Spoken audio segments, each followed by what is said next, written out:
Alhamdulillahirabbil alamin wa bihi nasta'inu 'ala umuri dunya. Wassalatu wassalamu ala asyrofil anbiya'i wal mursalin sayyidina Muhammadin wa ala alihi wa sahbihi ajma'in. Amma ba'du. Yang terhormat Bapak Kepala SDN 1 Ketuan, yang saya hormati Bapak Ibu Guru Pendidik SDN 1 Ketuan, serta Ibu Linda Eka sebagai CGP Angkatan 10 yang berbahagia. Pertama, marilah kita panjatkan puji syukur kehadirat Allah Subhanahu wa taala karena atas limpahan nikmat sehat serta nikmat sempat sehingga pada siang hari ini kita bisa berkumpul di ruangan ini dalam satu agenda, yaitu pemaparan visi guru penggerak oleh CGP Angkatan 10 Kabupaten Situbondo.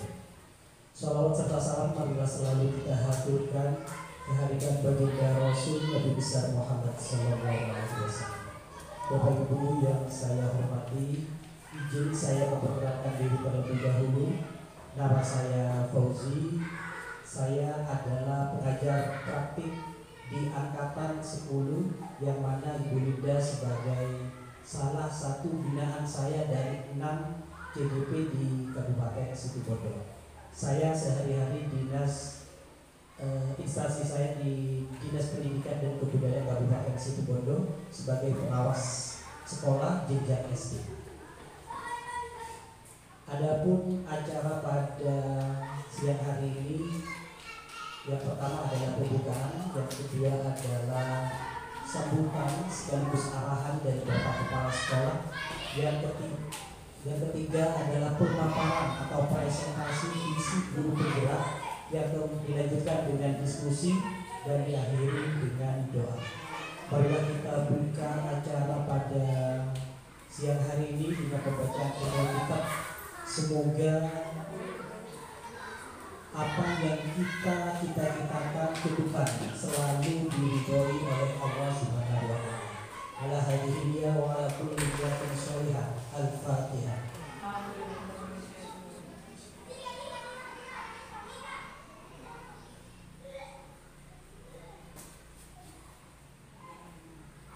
Sebagai acara yang kedua, marilah kita dengarkan bersama sambutan sekaligus arahan yang akan disampaikan oleh Bapak Kepala Sekolah SDN 1 Ketuan. Kepada beliau kami persilakan.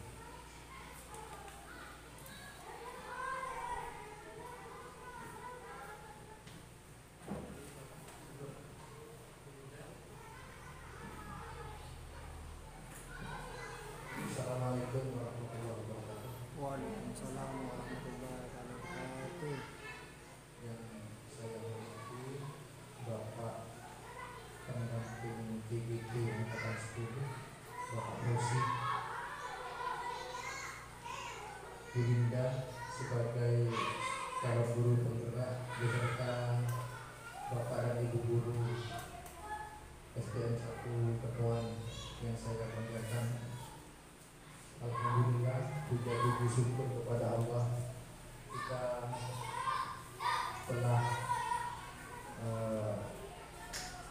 memasuki season kedua, tapi beda tampilan ini karena yang tadi itu diulang ya. Karena dengan rahmatnya semata kita semuanya bisa melangsungkan ini semuanya, masih bisa menghirup udara segar. Sholawat dan salam beriring dengan seluruh penghuni alam kita haturkan kepada baginda Rasul Muhammad SAW. Bapak dan Ibu, saya dengan kegiatan ini sangat mengapresiasi. Yang pertama, yang kedua, memberikan dukungan sepenuhnya kepada Bu Linda Eka sebagai salah satu ujung tombak pendidikan yang harapannya nanti akan membias kepada teman-teman guru lain untuk memberikan spirit ya. Silakan Bu Linda saya berkolaborasi dengan siapapun yang dikerjakan di sini, memanfaatkan fasilitas yang ada di sekolah ini. Saya berikan izin seluas-luasnya. Untuk Bapak pendamping, saya juga memberikan waktu, sarana di sini untuk kemajuan sekolah ini dan untuk perkembangan menuju kepada perubahan atau keberlanjutan pendidikan ke arah yang lebih baik, ke arah yang lebih profesional, lebih baik lagi. Karena di mana kemarin SD ini Bapak yang di kemarin Bapak menentukan inovasi dari sini, yaitu presensi berbasis digital, presensi murid berbasis digital, dan itu sangat diapresiasi oleh tim juri dari top 12 itu sepertinya karena begitu lamanya tanya jawab itu sangat rinci begitu. Itu saya optimis masuk ke 5 besar gitu ya. Nah ini ditambah lagi ada 2 GGP lagi di SD kita ini. Saya katakan kepada juri di depan waktu saya presentasi itu, saya katakan saya punya mimpi besar di SD pinggiran, tidak kalah kepada SD kota yang maju-maju. Nah kenyataannya SD kota itu ada yang mereplika atau mengadopsi presensi sini. Salah satunya Al-Abrar dengan Nurul Ansor. Kalau di Asam Bagus itu 4 jangkar itu sudah mengadopsi sini. Bahkan diadopsi oleh SMA, yaitu SMA 1 Tangerang. Saya berharap sekali nanti kalau judulnya pemaparan sekarang ini adalah pemaparan visi dan misi, visi dan prakarsa perubahan sekolah. Ini saya berikan plus perubahan dan keberlanjutan. Ya mohon maaf ya, tapi kalau tidak ada apa-apa itu saja ya, itu sudah melewati pemikiran yang berhari-hari. Sudah saya yakin itu yang terbaik sudah. Cuma kan saya tidak ada sarana saya mengemukakan sedikit pendapat, saran. Ya sukses untuk Bu Linda. Semoga Pak pendamping juga diberi keikhlasan dalam membimbing ini. Salah satu guru di SD 1 Tetuan, sehingga memberikan dampak atau manfaat yang lebih nanti ke depannya ke SD Pak. Itu saya kira begitu, karena banyak bicara itu banyak dosa masuk neraka. Makanya saya tidak mau banyak bicara, kita akhiri. Assalamualaikum warahmatullahi wabarakatuh. Waalaikumsalam.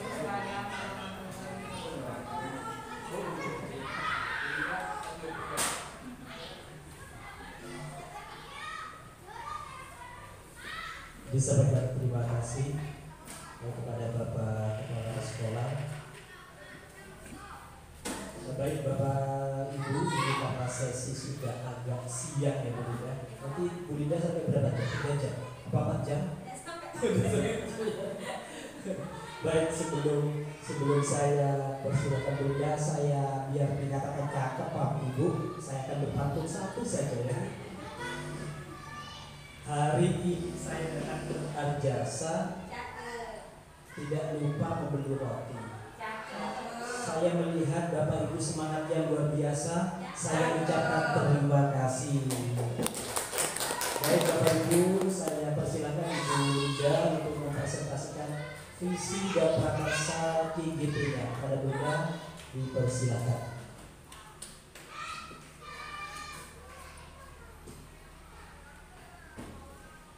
Baik, terima kasih. Assalamualaikum warahmatullahi wabarakatuh. Yang terhormat Bapak Kepala SDN 1 Tetuan, yang saya hormati Bapak Fauzi sebagai pengajar praktik, dan yang saya hormati Bapak dan Ibu guru di SDN 1 Ketuan. Salam bahagia. Baik Bapak Ibu, untuk saat ini saya akan memaparkan tentang visi dan prakarsa perubahan sekolah. Ini adalah visi dan perubahan dan prakarsa perubahan dan CGP dari tugas saya. Nah, untuk yang pertama, kita akan membuat kesepakatan kelas terlebih dahulu, yaitu yang pertama adalah peserta aktif dalam kegiatan. Yang kedua, menghormati pembicara dan peserta lain. Yang ketiga, menjaga kebersihan kelas. Yang keempat, tetap dalam ruang sampai kegiatan selesai. Apa dalam kesepakatan kelas ini ada yang perlu ditambah? Apa sudah cukup Bapak Ibu? Gimana Bapak Ibu? Apa ada yang mau ditambah untuk kesepakatan kelasnya? Sudah? Ya, terima kasih.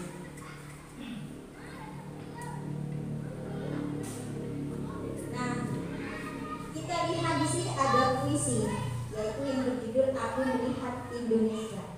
Sebelumnya izinkan saya untuk membaca puisi dari Insinyur Soekarno.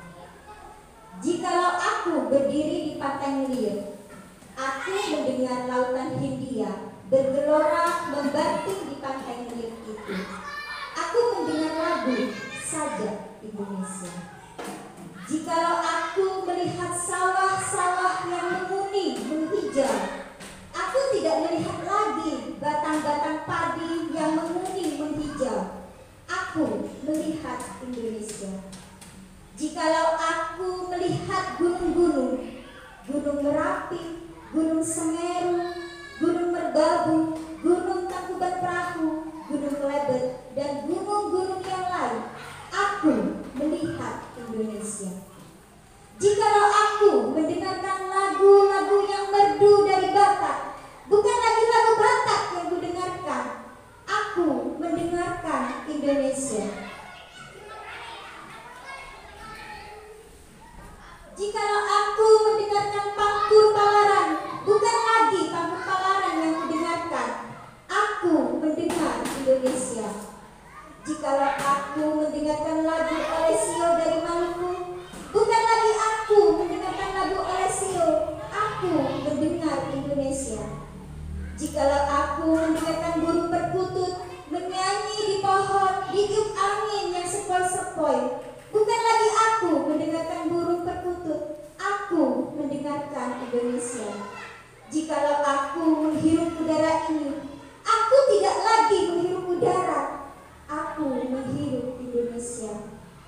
Jikalau aku melihat wajah anak-anak di desa-desa dengan mata yang bersinar-sinar, Pak Merdeka, Pak Merdeka, Pak Merdeka, aku bukan lagi melihat mata manusia, aku melihat Indonesia.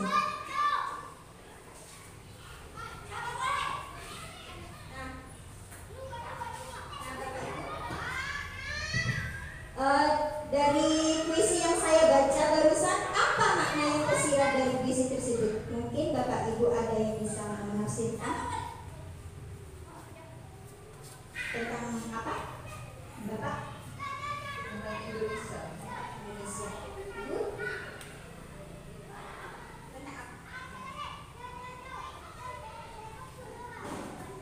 Intinya kita sebenarnya bisa ya untuk memaknai apa yang ada di puisi Bapak Insinyur Soekarno. Di situ juga disyaratkan kecintaan Soekarno kepada Indonesia. Jadi Bapak Soekarno itu melihat adanya alam, adanya kekayaan alam, adanya anak-anak kecil. Itu yang dilihat bukan lagi bendanya, tapi yang dilihat adalah Indonesia. Merasakan ini semua punyanya Indonesia, milik Indonesia. Nah, siapakah mereka? Apa yang Bapak Ibu pikirkan tentang mereka?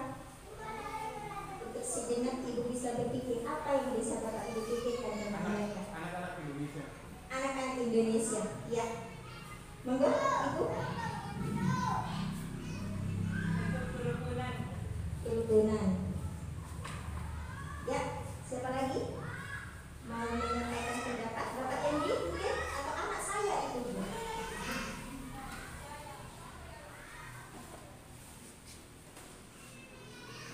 Nah, ketika kita melihat foto anak-anak, pasti ada di dalam pikiran kita apa yang mau kita berikan kepada anak-anak. Ya Bapak Ibu? Ya. Di sini ada kalimat tumpang, cita-cita untuk murid. Nah, di sini ada kalimat kita memimpikan murid yang kita percaya bahwa murid adalah. Nah, sekarang saya minta izin kepada Bapak Ibu untuk menyampaikan pendapatnya, untuk mengisi kalimat tumpang ini, memimpikan murid yang bagaimana. Kita percaya bahwa murid adalah ya. Nah, di sini ada sticky note. Nanti Bapak Ibu bisa menulis, misalkan saya mau menjawab tiga kalimat boleh. Ya, nanti ditulis saja 1, 2, 3 ya. Nah, nanti setelah itu kita tempel di ini di kertas mandu.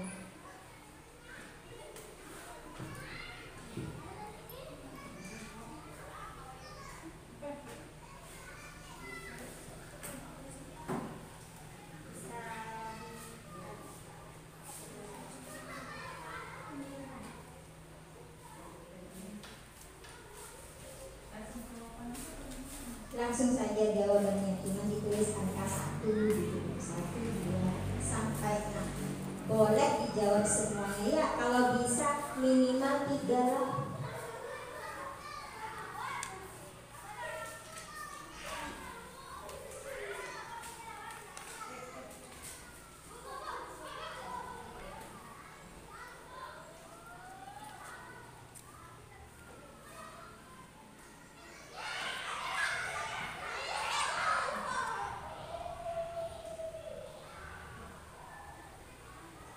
Ini ada clue-nya. Ketika yang kalimat pertama, kita memimpikan murid yang titik-titik. Dengan memiliki murid yang mempunyai sifat-sifat tersebut, kita bisa menciptakan lingkungan belajar yang positif dan produktif, sehingga dapat mempersiapkan mereka untuk dapat menjadi individu yang sukses dan bermanfaat di masyarakat. Itu untuk yang clue yang pertama, kalimat yang pertama. Bisa jadi acuan.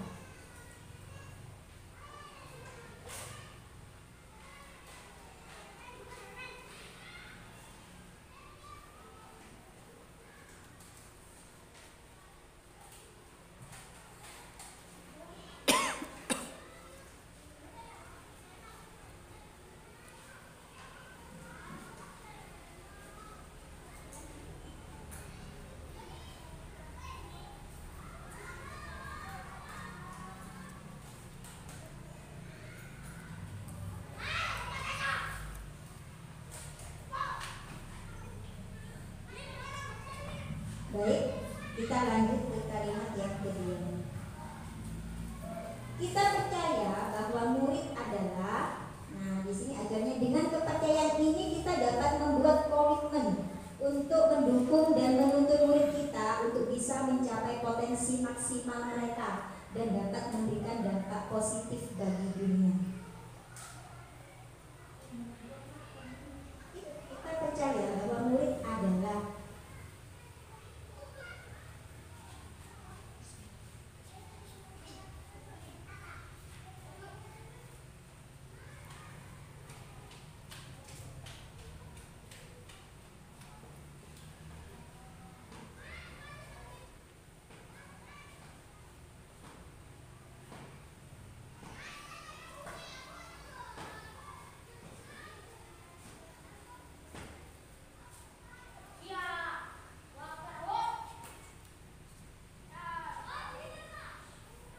Sudah?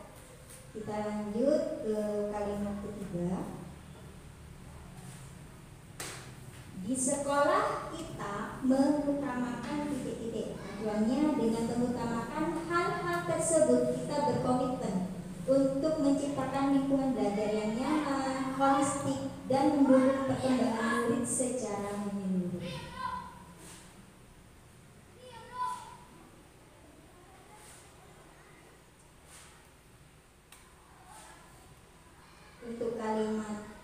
Jawabannya bisa dibuat sederhana mungkin.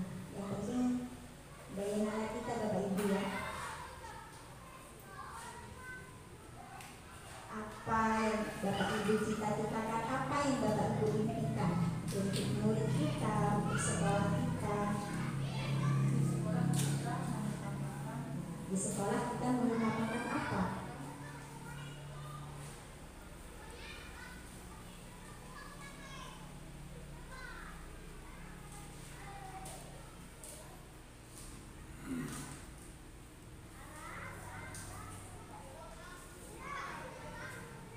Saya lanjut Bapak Ibu.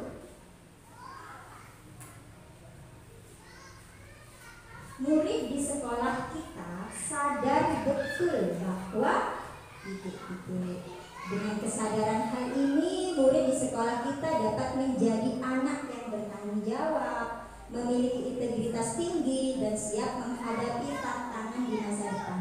Jadi apa ya, murid di sekolah kita itu sadar betul bahwa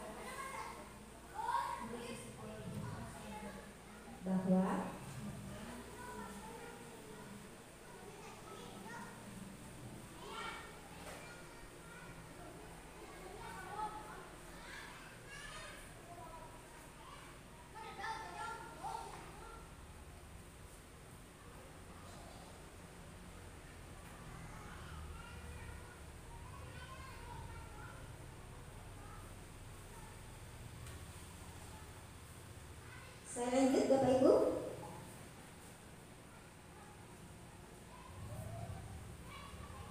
Nah, untuk kalimat selanjutnya, kita warga di sekolah ini yakin untuk apa ya? Nah, jadi ajarnya dengan keyakinan ini kami sebagai warga di sekolah ini berkomitmen untuk bekerja sama dan memberikan yang terbaik demi tercapainya lingkungan pendidikan yang bermutu dan harmonis. Kita warga di sekolah ini yakin untuk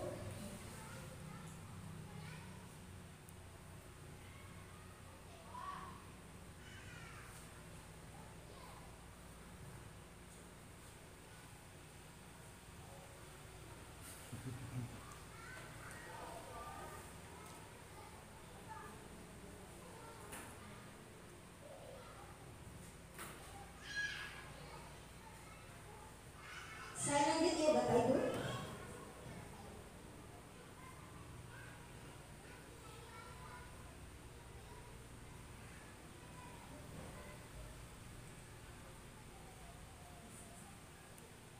Ya, kalimat selanjutnya, kita dan warga di sekolah ini paham bahwa Nah, acuannya dengan pemahaman ini kita berusaha untuk menciptakan lingkungan pendidikan yang inspiratif, harmonis, dan memberdayakan semua warga sekolah untuk mencapai potensi terbaik mereka.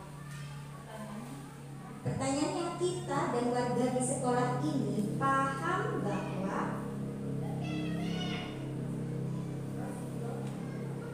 itu hanya acuannya saja. Dengan pemahaman ini kita berusaha untuk menciptakan lingkungan pendidikan yang inspiratif, harmonis, dan memberdayakan semua warga sekolah untuk mencapai potensi terbaik mereka.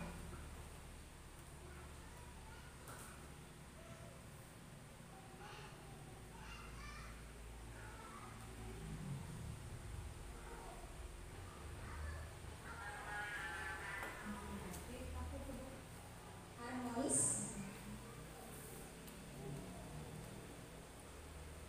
dan memberdayakan.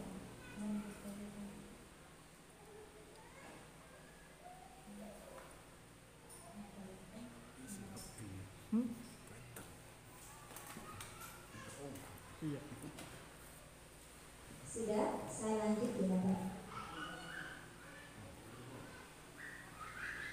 Nah, jika sudah, tadi hasil pemikiran Bapak Ibu bisa ditempel di depan. Jangan lupa dikasih nama ya Bapak Ibu di bawahnya.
meskipun siang hari ya Bapak Ibu ya.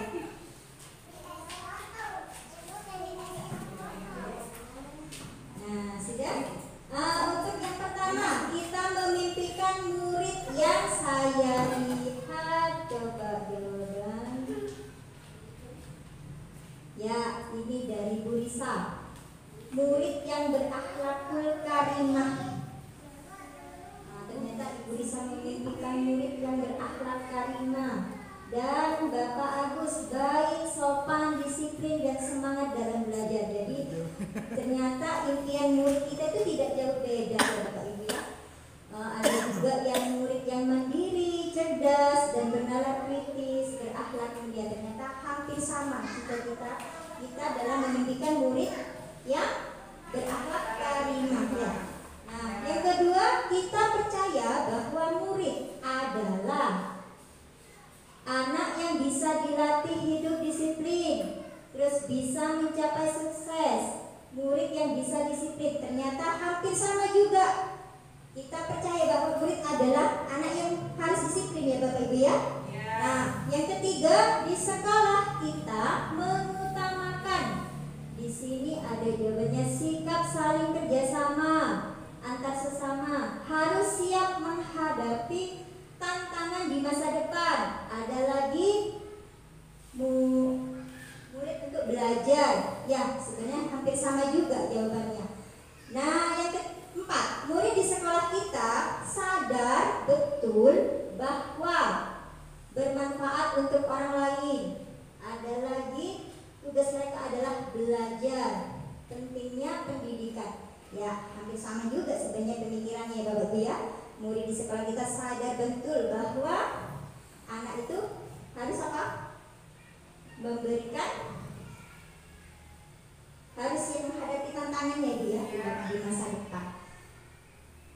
Kita warga di sekolah ini yakin untuk menjaga keamanan, kebersihan di sekolah, memberikan yang terbaik untuk kemajuan sekolah, menjaga keamanan kebersihan sekolah. Ya, hampir sama juga. Jadi kita ini warga sekolah ini yakin untuk selalu menjaga kebersihan sekolah, karena yang kita tahu kalau sekolahnya bersih ya pasti enak ya Bu ya, belajarnya ya Bapak Ibu ya. Dan anak-anak juga senang untuk belajar di sekolah. Kita dan warga di sekolah ini paham bahwa menghargai itu penting. Setiap anak memiliki potensinya masing-masing. Nah, terus pendidikan yang inspiratif. Ya, jadi kita dan warga di sekolah ini paham bahwa setiap anak itu punya potensi, setiap anak itu punya bakat yang tanpa kita sadari. Nah, bakat dan potensi itu bisa kita gali. Jadi pada dasarnya anak itu adalah makhluk yang unik dengan punya ciri khas masing-masing.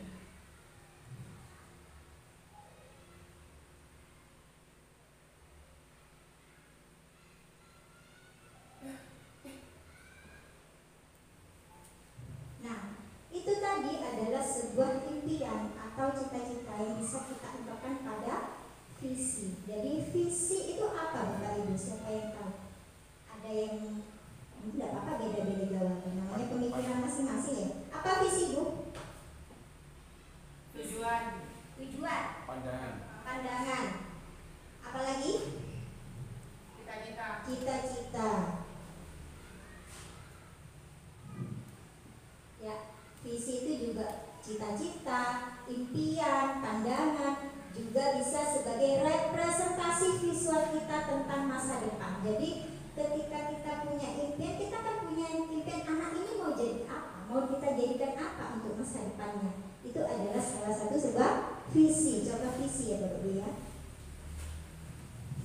Nah, SD kita, SD 1 Keton itu memiliki visi, yaitu mewujudkan generasi yang berakhlak mulia, fasih dalam budi hati, cerdas akademik, berjiwa kepemimpinan yang berkarakter, dan cinta lingkungan. Ini adalah visi dari SDN 1 Ketuan.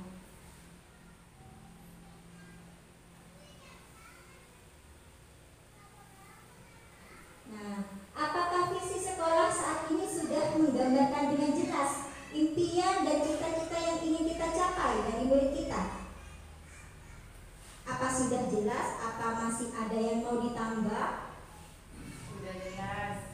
sudah jelas ya, kita balik lagi ke visi sekolah. Mewujudkan generasi yang berakhlak mulia, fasih dalam BTHI, cerdas akademik, berjiwa kepemimpinan yang berkarakter dan cinta lingkungan. Sebenarnya tadi apa yang isi di kalimat rumpang itu sudah ada gambarannya di visi misi sekolah ya Bapak Ibu ya.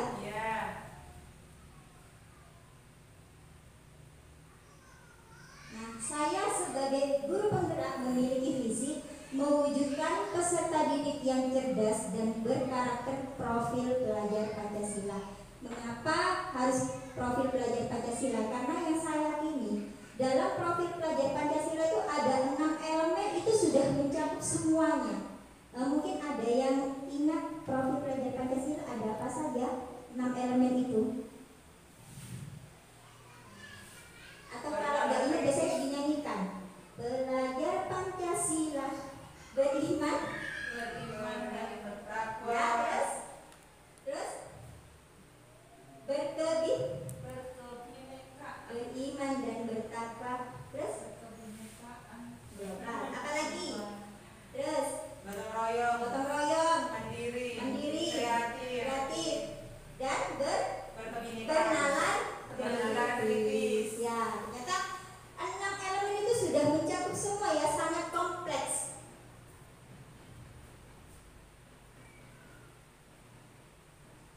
Nah, dari setelah saya membuat visi, saya juga ini saya ajukan untuk sekolah kelas saya dulu ya, Prakasa Perubahan, yaitu meningkatkan motivasi belajar peserta didik melalui kegiatan murid senang membaca. Karena yang saya lihat pada murid saya sendiri, untuk membaca itu susah. Mungkin di era jam digital ini untuk main HP gampang ya Bapak Ibu ya. Tapi ternyata kenyataannya ketika disuruh membaca saja agak susah karena sudah asik main. Jadi saya ingin memprakarsa perubahan. Saya ingin murid saya itu tidak hanya dalam IT dia canggih, tapi dia juga suka belajar. Karena yang saya yakini ketika saya masih sekolah dulu, guru saya itu yang pertama orang tuh kalau pengen bisa ikro yang dia harusnya ikro ya. Karena pada saat Rasulullah itu mendapatkan wahyu pertama, bacaan yang dibaca adalah ikro ya. Jadi saya itu yang ingin saya pacu kepada anak-anak saya, anak didik saya. Karena zaman sekarang untuk membaca buku saja susah. Padahal di sini tuh sudah lengkap ya, fasilitas perpusnya ada, juga kayak Chromebook itu sebenarnya ada, mungkin untuk mencari informasi di lewat internet itu bisa. Tapi karena memang malasnya untuk membaca, untuk mau belajar membaca.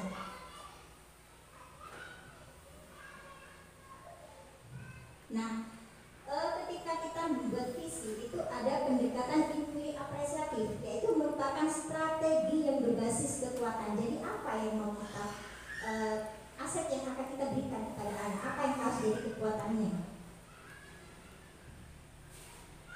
Nah, pendekatan inquiry apresiatif itu adalah dapat dimulai dengan mengidentifikasi hal baik yang telah ada di sekolah dan mencari cara bagaimana hal tersebut dapat dipertahankan. Jadi kita cari aset yang dapat kita pertahankan untuk murid kita. Apa? Biasanya kan setiap Bapak Ibu kan di kelas itu kan sudah tahu kan karakter anak apa yang harus dipertahankan.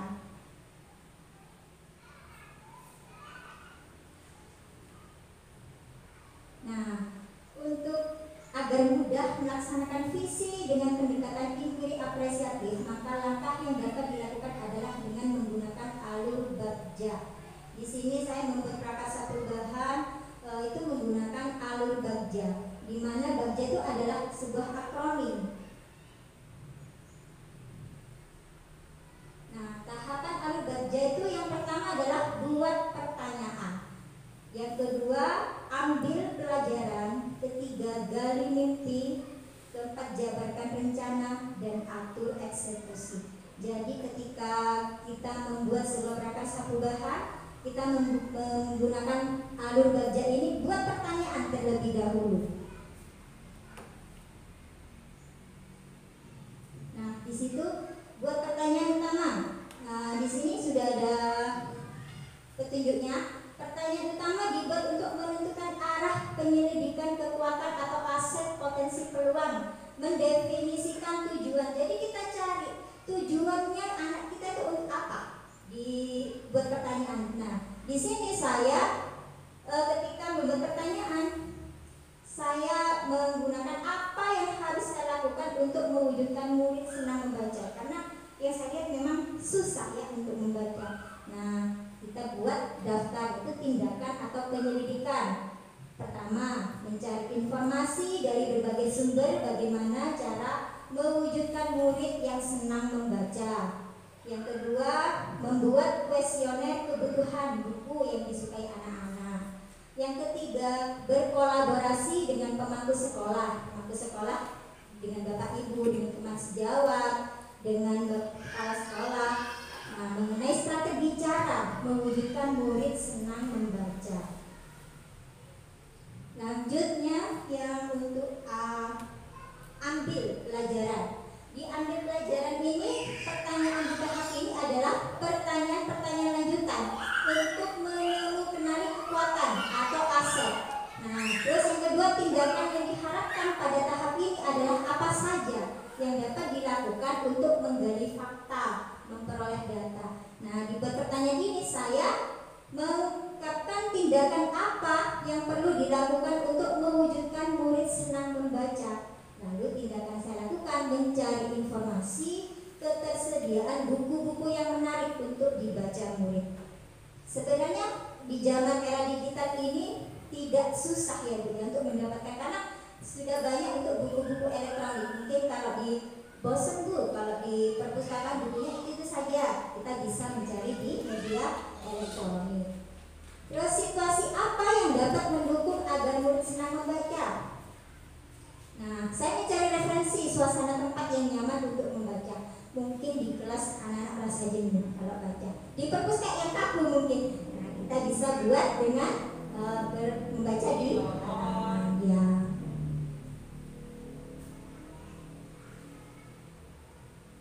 Yang ketiga yaitu gali mimpi. Di gali mimpi ini diharapkan jawaban dari pertanyaan-pertanyaan dapat digunakan untuk menyusun narasi kolektif. Tindakan dalam tahap ini dilakukan untuk membuka lebih banyak kesempatan menjawab. Pertanyaan, buku apa saja yang disukai murid agar tetap menarik untuk dibaca? Layanan apa saja yang dapat dilakukan untuk membuat murid senang membaca? Nah, tindakan yang dilakukan bisa mencatat daftar buku-buku yang menarik. Kita buat catatan dulu.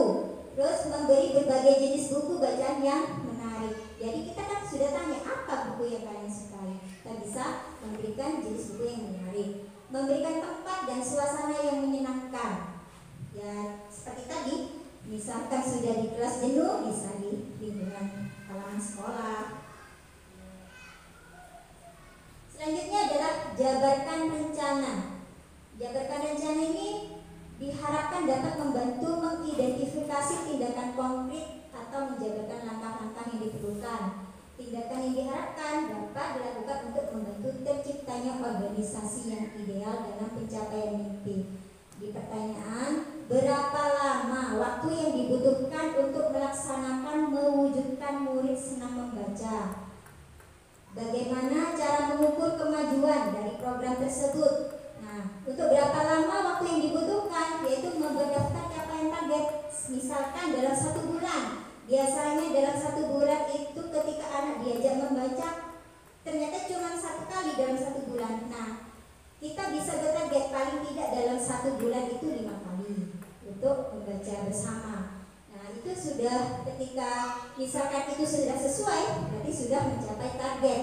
Bagaimana cara mengukur kemajuan dari program tersebut? Mencatat setiap kemajuan murid setiap 1 bulan sekali. Kita adakan refleksi ya Bapak ya.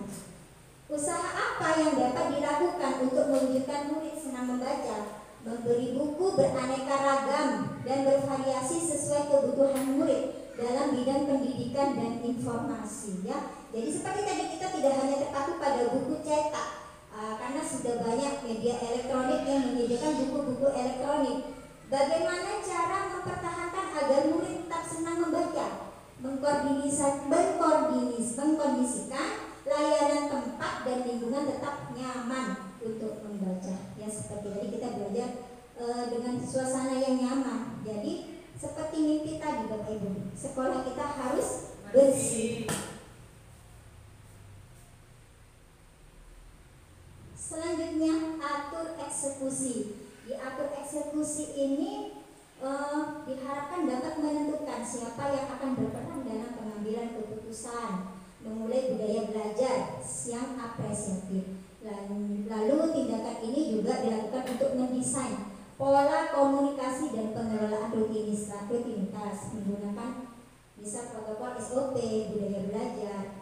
Nah, untuk pertanyaannya, siapa saja yang berperan dalam mewujudkan murid senang membaca? Siapa saja Bapak Ibu? Semua warga sekolah. Nah, kapan rencana mewujudkan murid senang membaca dilakukan? Membuat rencana dan timeline serta target yang akan dicapai. Siapa yang dapat mengarahkan dan memantau? Siapa yang dapat mengarahkan? Yaitu kepala sekolah, teman sejawat. Teman sejawat ini adalah rekan sejawat ya, Bapak Ibu di sini ya, di lingkungan sekolah. Terus kemudian apa rencana tindak lanjut? Berkolaborasi dengan kepala sekolah dan teman sejawat baik di sekolah maupun Komber dan KKD.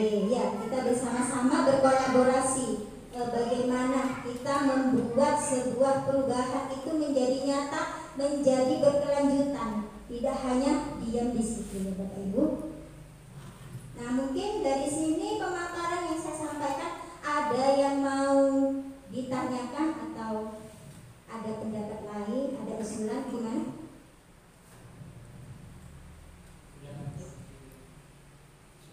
Sudah ngantuk.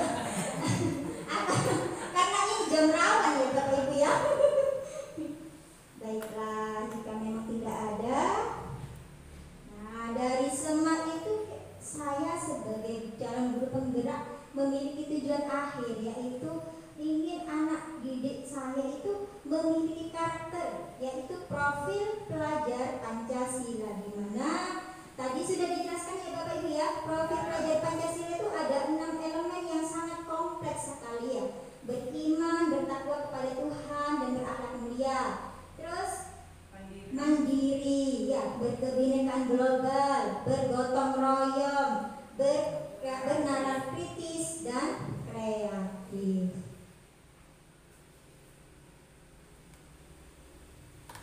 Nah, untuk akhir saya hanya membuat pantun ya. Malam-malam main petasan, belinya di Panarukan. Kebersamaan ini sangat berkesan. Suatu saat pasti kita rindukan. Baiklah, sampai di situ Bapak Ibu. Terima kasih atas kehadirannya, atas perhatiannya, sudah memberikan waktu ya untuk saya. Selanjutnya saya ucapkan terima kasih. Wassalamualaikum warahmatullahi wabarakatuh. Waalaikumsalam warahmatullahi wabarakatuh. Luar biasa sekali. Aplaus sekali lagi untuk Ibu Linda yang sudah mempresentasikan visi KGB-nya. Saya disclaimer Bapak Ibu, visi yang disampaikan oleh Bu Linda bukan berarti mengganti visi yang sudah ada di sekolah, tapi bisa sebagai rujukan atau langkah-langkah dalam menentukan visi ke depan.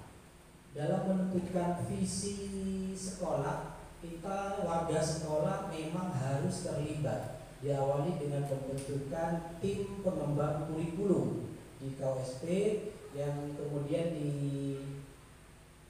ditularkan atau disosialisasikan kepada Bapak Ibu di sekolah masing-masing, juga dihadiri oleh komite sekolah serta perwakilan dari paguyuban atau wali murid siswa. Nah, tadi sudah disampaikan secara detail bagaimana visi dan prakarsa dari Bu Linda sebagai calon guru penggerak, dan juga dipaparkan bagaimana langkah-langkah dalam merancang atau membuat satu visi. Mohon dianu lagi ke bagiannya Bu Linda.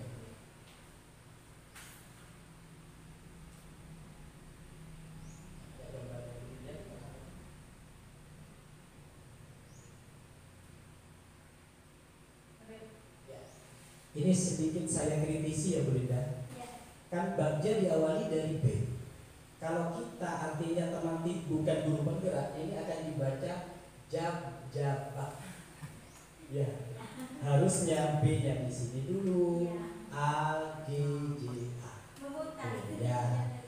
Karena kita kan pasti yang di sini yang di awal itu kalau tidak tahu nih, karena saya tahu ya, berarti B-nya di atas. Hanya langsung, tapi kita yang baru tahu materi ini mesti bacanya ini.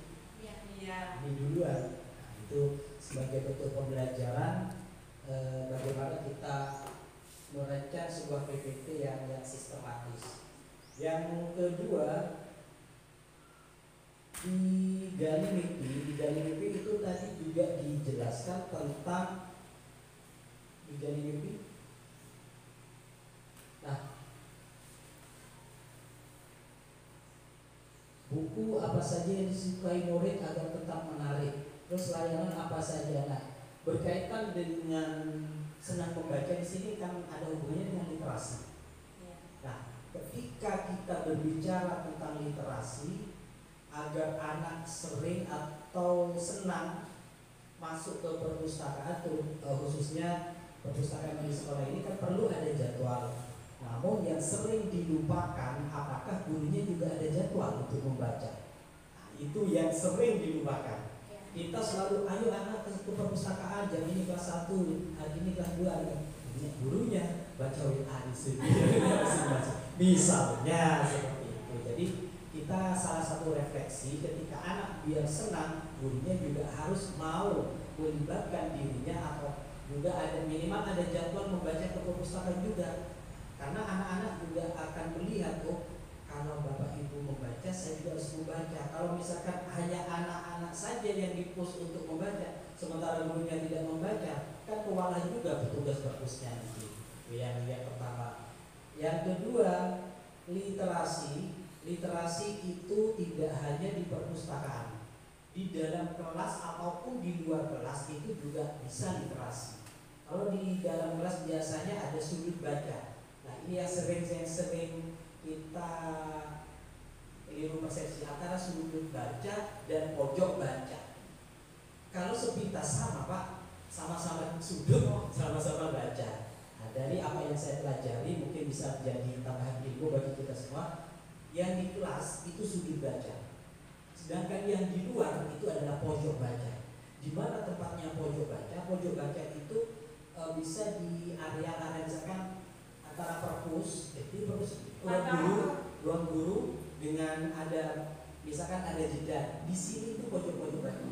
Bisa ditempeli bermacam-macam quote-quote atau misalkan perpustakaan digital ini tidak harus di dalam perpustakaan. Bapak ibu guru bisa mencari buku-buku yang ramah anak. Ramah anak yang bagaimana? Buku-buku yang ramah anak adalah buku-buku yang anti bullying. Yang di dalam buku itu tidak ada bullying, intoleransi dan kekerasan, baik itu kekerasan fisik maupun kekerasan verbal dan non verbal. Nah, selama ini kita begitu ada buku chat, buku data itu sudah, ini buku sudah tanpa kita memilih dan memilah apakah buku ini ramah dan untuk anak. Kadang kita karena bukunya banyak, kita juga perlu langsung masuk gitu ya. Terus penataan di perpustakaan itu juga perlu. Buku yang untuk kalau di SD kan ada jenjang A, B dan C. Itu kalau di literasi. Nah, jenjang A untuk anak-anak kelas 1 dan kelas 2. Harusnya kalau seperti itu anak-anak yang jenjang A, buku untuk jenjang A itu diletakkan di paling bawah. Sehingga anak-anak itu mudah untuk mengambil. Jangan terbalik, oh ini bagus Pak Eman, yang ini taruh atas. Untuk fase A. Sehingga anak-anak mau baca A tapi baca tidak. Jadi seperti itu. Itu penataan di ruang perpustakaan itu juga menjadi salah satu faktor anak-anak senang membaca. Raknya juga seperti itu. Saya yakin di SDN 1 Depan ini mampu untuk menuju ke sana. Kan sudah ini kemarin kalau salah urutan kedua ya, di nominasinya itu kalau saya lihat di urutan kedua luar biasa. selamat saya ucapkan. Terus, nah, dijabarkan mimpi, jaga rencana, membuat capaian target. Nah ini Bapak Ibu bisa belajar metode IGRA. Metode IGRA ini ada di topik PNL. Bisa di literasi awal itu ada metode IGRA. Di metode IGRA itu kita dipelajari bagaimana membuat form. Di situ ada form untuk mengetahui tingkat kemajuan literasi anak. Misalkan di kelas 1 baru masuk kan kita tidak tahu mana yang bisa membaca atau mengenal huruf, bahkan tidak tahu huruf sama sekali. Nah di situ salah satu yang bisa dilakukan adalah dengan metode IGRA. Pertama yang dilakukan mungkin bisa asesmen diagnostik. Asesmen bukan berarti tes masuk baca ya, bukan. Mohon itu dibedakan di situ. Jadi kita bisa memetakan, oh ini anak ini sudah lancar membaca. Terus kelompok 2 anak yang baru mengenal huruf. Kelompok 3 anak yang tidak tahu huruf sama sekali. Nah dari ketiga anak ini, dari ketiga kelompok ini kita mempunyai suatu format. Per minggu apa yang si A ya kan sudah dari baru tahu huruf, 1 minggu sudah bisa membaca 1 kata. Minggu berikutnya si A tetap si A, bulan berikutnya sudah bisa membaca 1 kalimat. Jadi itu perlunya membuat daftar capaian. Itu perlu dilakukan oleh guru-guru, utamanya di fase A. Terus di atur eksekusi, siapa tidak lanjutnya ya, tidak lanjut. Kolaborasinya ini juga perlu selain warga sekolah, mungkin dengan lingkungan sekitar atau dengan desa, komite juga diikutsertakan, bahkan dengan di perpustakaan umum pun itu bisa kita bekerja sama. Misalkan minta pelatihan atau ada 2 orang di sini yang bisa belajar ke sana, karena perpustakaan itu rumit katalogisasinya ya. Itu yang saya sendiri juga kewalahan pada saat mengkatalogkan, mengklasifikasi mana yang A, B itu ada ilmunya tersendiri. Jadi bisa bekerja sama dengan perpustakaan kabupaten yang ada di Kabupaten Situbondo. Mungkin juga bisa dilakukan dengan anak-anak kelas 6, mungkin dia mau lulus diminta secara sukarela untuk memberikan buku atau apa atau pendidikan, tapi dengan sukarela, termasuk dengan sepengetahuan kepala sekolah dan komite. Kita tidak dianggap minta secara diam gitu istilahnya gitu ya. Jadi itu juga bisa menjadi salah satu alternatif ketika bagaimana anak di sekolah kita itu bisa membaca dengan senang. Mungkin hanya itu Bapak Ibu yang bisa saya sampaikan. Sebelum saya tutup, mungkin ada yang perlu didiskusikan lagi atau sudah? Sudah ya, sudah cukup ya. Terima kasih. Marilah kita tutup kegiatan ini dengan pembacaan hamdalah. Alhamdulillah. Dari awal sampai akhir, manakala ada sesuatu yang kurang berkenan, mohon maaf yang sebesar-besarnya. Saya akhiri. Wassalamualaikum warahmatullahi wabarakatuh. Waalaikumsalam warahmatullahi wabarakatuh.